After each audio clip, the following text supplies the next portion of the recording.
Your Grace. Witcher. Greetings. And maybe the help of an alchemist or a mage. Also like to hear all you know about the previous victims. Take it Sir Delatour is my man for that. You bring trouble, or thus far have, always. And we've enough trouble as it is. Yet we are capable of defeating the beast on our own, without an outsider's help. I've no doubt about it. Damien, we settled the matter of the Witcher's employ some time past. Definitively. Since you have broached it nonetheless, let us discuss Geralt's pay. Are the legends true? Do Witchers usually demand that which you find at home, yet did not expect?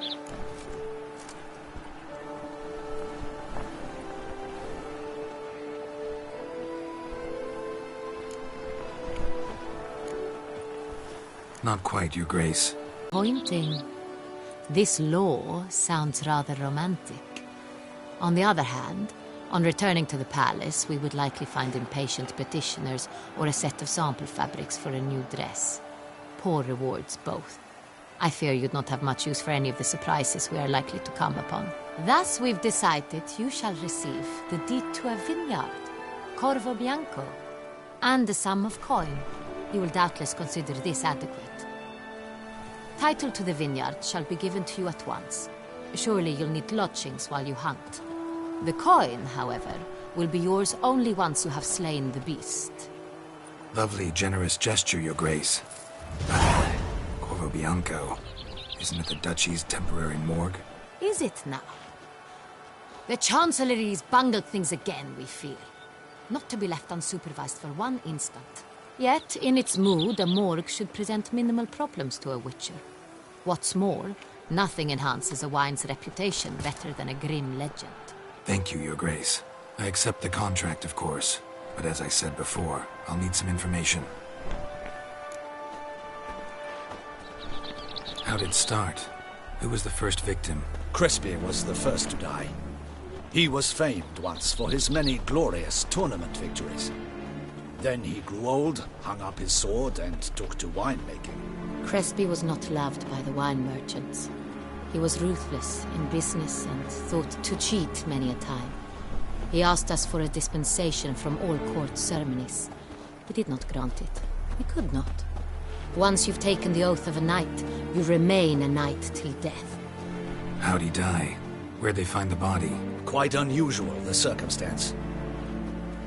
He was at a feast when suddenly one of his fellow feastgoers noticed he was missing. The town watch found him an hour later. On his hands and knees, propped against the town pillory, his sword hanging from his neck. He had died of wounds inflicted with claws, not a weapon. Blows of great force.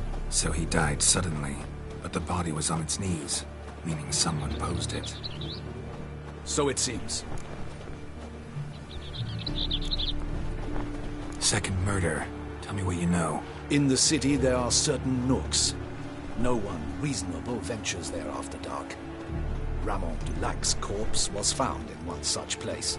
With the first murder, terror gripped the city. Its inhabitants grew wary, kept to safe areas. Consequently, news of the second victim came to us from a group of concerned cut-purses. Criminals fear the beast? Telling in a way. Take it you've excluded the possibility that Ramon died at the hands of these bandits. Do you believe me an amateur? Not hands, but claws killed Ramon Dulac. The wound was deep, clean. His body was found in the gutter, dressed in nightshirt and cap, a pillow placed under his head, and his sword replaced by a bed warmer. Ramon Dulac, a knight who but a dozen years past was an advisor to our father, the Duke. Someone went to a lot of trouble to make him look ridiculous. Maybe revenge was the motive. It's not out of the question. Dulac had shady dealings with the criminal underworld, but no one ever came forth with concrete proof of any misdoings. So, first two victims were knights, best years behind them. The same could be said of the third. Sir Delacroix was wont to claim that in modern times knights face new challenges, enterprise being the latest addition to the chivalric virtues. He made a veritable fortune in the grain trade. Palmerin even nicknamed him Sir de la Stinchi. Found a coin pouch on his body. Contained florins dating from various times, hailing from different provinces of the Empire. Delacroix loved coin, true, but had no patience for numismatics.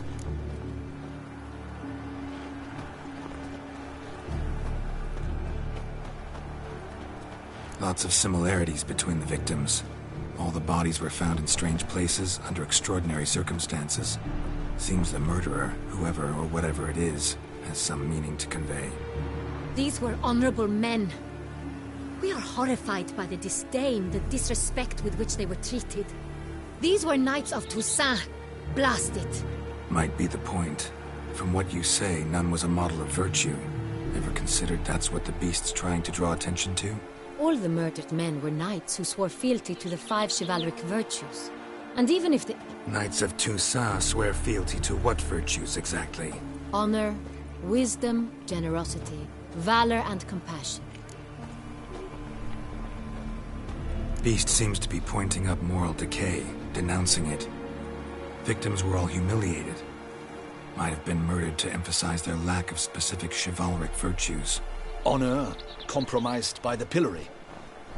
Wisdom by ridicule. Generosity by a coin pouch shoved down a throat. It seems to fit, true, though not perfectly. Can't discount the theory if it's on the lips of everyone in town. Say our reasoning's right. Next murder will be just as showy and denounce the victim's lack of the 4th virtue, valor. We can also assume that victim will be an elder knight. Let's think. Our annual hare hunt shall begin there shortly. Have you heard of the custom? Milton mentioned something. Seemed excited to prance around in a bunny costume. Not sure why. Hang on. Strange circumstances. A knight advanced in years. The famed cowardice of rabbits. Could it be that simple? Is Milton de Peyrac-Peyren the next victim? Milton also knew Delacroix. Told me so down by the river. Damien! To miss something so obvious. De Peyrac-Peyren, Crespi, Delacroix, and Delac formed a knightly team. It was years ago, but... Your Grace, we need to find Milton, immediately. Rather problematic. You see, the garden entertainments are due to start, and he's disguised as the hare, hiding somewhere, waiting for some tipsy courtiers to find him. The hare's hiding place is a carefully guarded secret. We must call off the game, at once. First and foremost, we must remain calm. Damien, order the garden searched immediately, but discreetly. By no means can we disrupt the festivities. Panic will only incite the beast to strike sooner. And you, Witcher, follow me. My gardens, my night, I shall take the fall. A murder is out of the question. I will not allow it. Not near my palace. Horses? Ready our horses!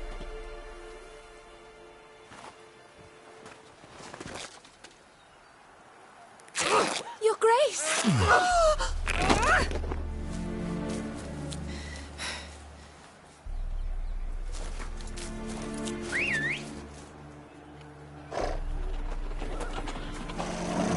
What the hell? Why, I should...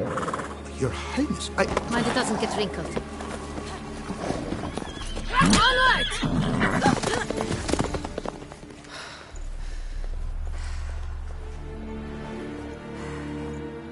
Hey! That is silk! Be careful! Give it to me!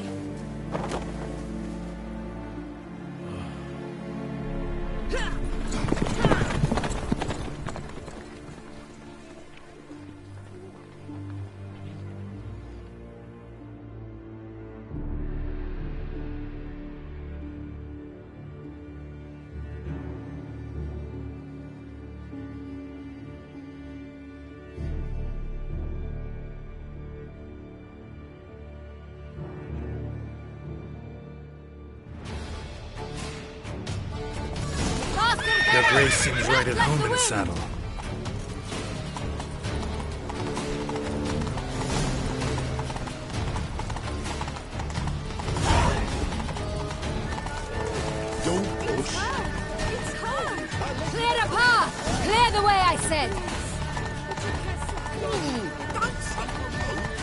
This part of the game.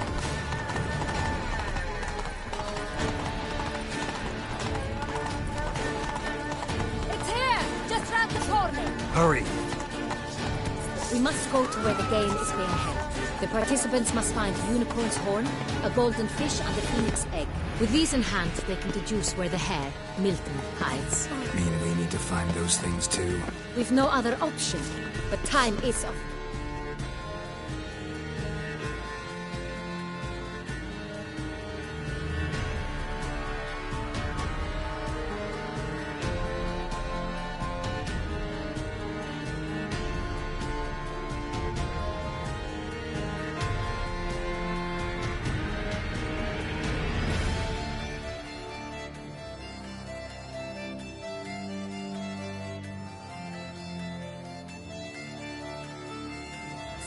So we shall have to break the rules.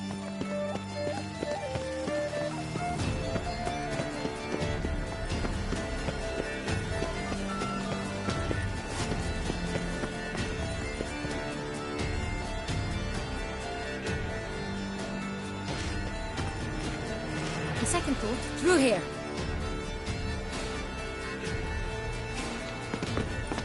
I shall show you where the hunt plays out. Then we will split up. You will get hold of the unicorn horn and the golden fish. While I nab the phoenix egg. That will be quickest. Golden fish. Do I need a rod or a net? Please, Geralt. It's not a real fish. Look there, towards the water. See the lights? The hunters are trying to hook the fish from boats. You must simply dive in and find it.